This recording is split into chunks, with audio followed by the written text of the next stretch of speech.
Next, parents in Bristol are waiting nearly a year on average for assessments to support children with special educational needs.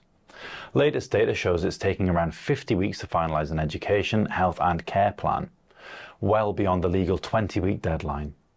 The delays follow cuts to early stage support agreed by the previous Labour-led council, which have now triggered increased demand for more complex and expensive help.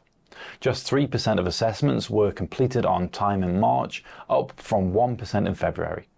The new Green-led administration says it's invested £500,000 to boost capacity, hiring more educational psychologists and redirecting council staff. Plans to reduce on-site staffing at a supported housing site in Bridgewater have been paused after councillors raised concerns over public safety. Homelessness charity ARC had applied to amend its planning conditions at Tower House, reducing staff presence during evenings and weekends, and instead relying on CCTV and mobile response teams. Several councillors with experience running similar services spoke about police call-outs, antisocial behaviour and poor mental health support. The planning committee voted unanimously to defer the decision, pending more detailed information. A major housing development near the M5 could grow by nearly 70 homes under revised proposals now being considered by Somerset Council. Developer C.G. Fry & Son wants to increase the total number of properties at Jurston Fields in Wellington from 650 to 717. Earlier phases had already been approved and are under construction.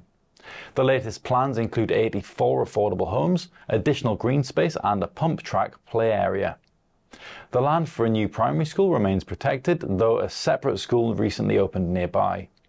A final decision on the scheme is expected early next year. Bristol City Council is appealing for public donations to help buy a rediscovered painting by J.M.W. Turner. The Rising Squall Hot Wells was painted in 1792 and goes to auction in July with a guide price of £300,000. The artwork had been lost for 150 years before being found during recent conservation work. The council will not use public funds, but councillors have approved a plan to act as the official buyer if donations cover the full cost. If successful, the painting will go on public display at Bristol Museum and protected under the gallery conservation standards.